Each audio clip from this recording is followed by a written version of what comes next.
Le livre des Ecclésiastes au chapitre 3 nous dit qu'il y a un temps pour tout et un temps pour chaque chose.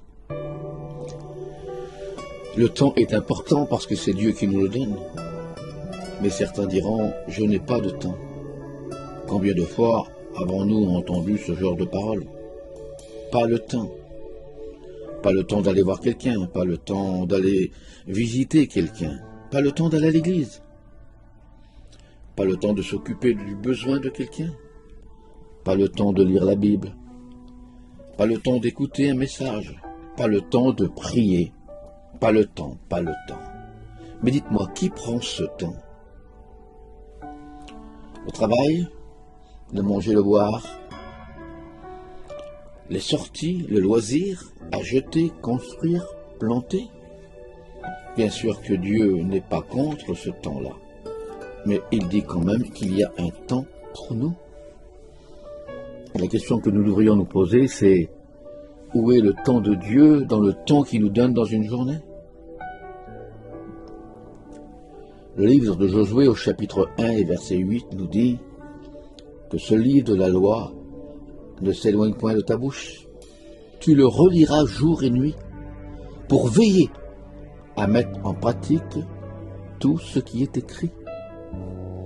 Mes amis, mes frères et sœurs, notre bonne santé spirituelle dépend du temps que nous passons avec lui dans la lecture et dans la méditation de sa parole ou dans la prière que nous devons avoir.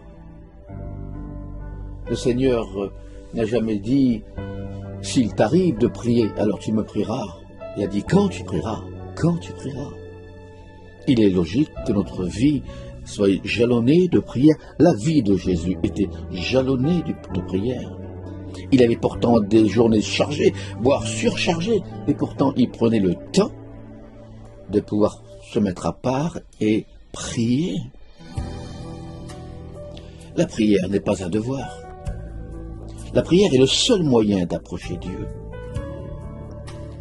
Prier, c'est parler à Dieu. Prier, c'est avoir une conversation avec lui. Savez-vous que la prière dans la vie d'une personne attirera toujours l'intention de Dieu?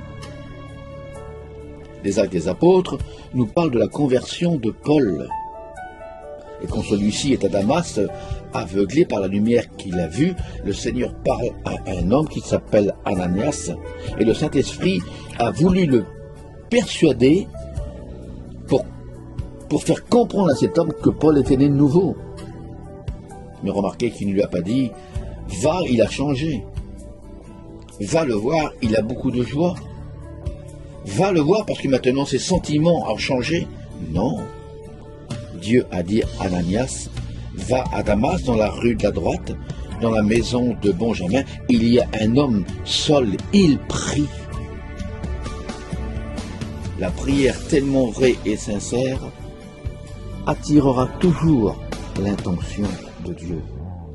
Alors, prenons le temps de passer des moments d'intimité avec Dieu pour que nous puissions plus le connaître, plus vivre de son intimité.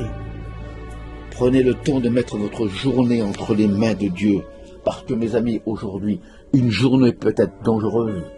On ne sait pas ce qui peut y arriver.